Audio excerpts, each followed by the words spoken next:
Hello, class. This is Professor Clinton again, and we're going to talk about your second experiment.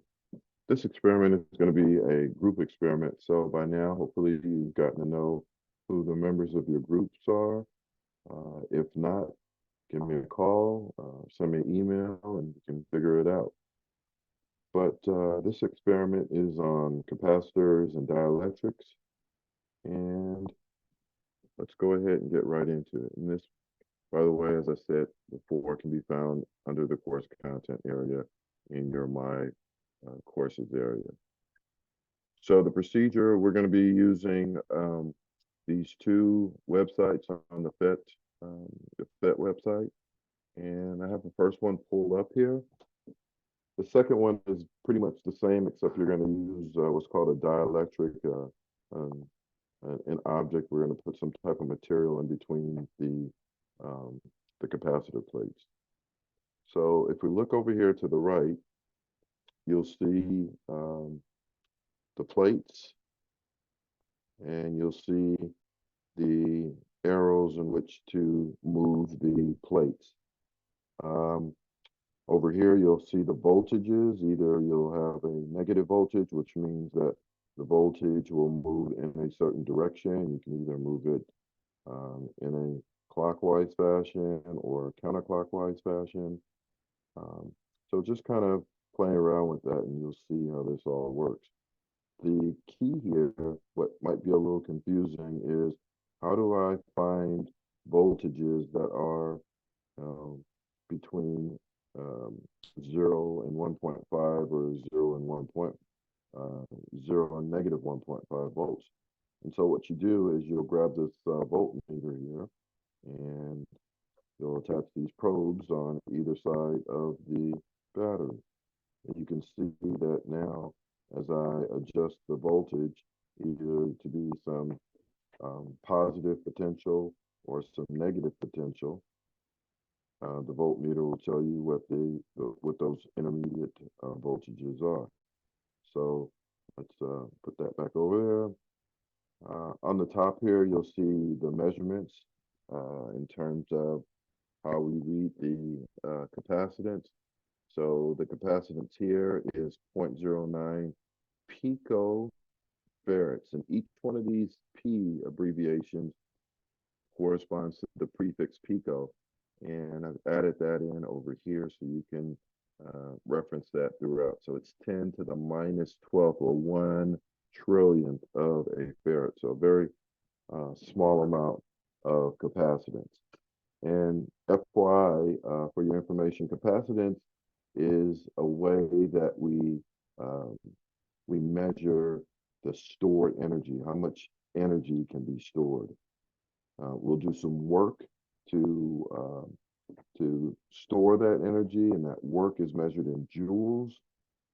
And we'll be charging the plates using a measurement of coulombs that you should have seen in the previous experiment.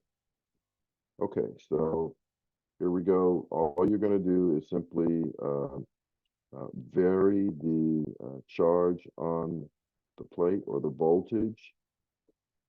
You're going to adjust the plates as necessary, as deemed in the directions here. And in this area, you will copy and paste your graph.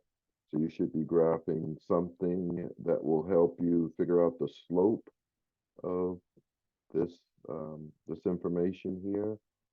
And I'll leave it up to you to determine, what the unknown is and what the slope should be. So I want you to think about what you're going to use for your x-axis versus your y-axis, and make sure you label them appropriately. Okay, so it's not too difficult to see what the unknown is here as it relates to this formula. Q is equal to CV, and you should be able to take it from there. Okay, in the second part of this experiment, we're going to be trying to determine how the capacitance is affected by changing the geometric factors of the plate. So if I increase the area or I increase the separation, particularly the area, how does that change the capacitance of the plate? And I've introduced a new variable here. This is um, our epsilon naught, which is basically a measurement of capacitance, a constant that we use, and you'll you'll be able to find that numeric value via the um, experiment here by using a um, the slope formula again as well. So down here you'll see the slope formula that you're gonna pull out after you graph this piece right here, and that epsilon naught um, is going to be, again, something that you'll need to figure out and calculate. D is simply the distance between the two plates. Epsilon naught is what you're going to be calculating. A is the area of the plate. C is the capacitance. So you should have everything other than the unknown epsilon naught. And the epsilon naught can be found in your book as well. All right. And in the third part of this experiment, we look to find the relationship between the energy and the voltage. So very similar to what you've done in the past. U is the stored energy, C is the capacitance, V is the voltage.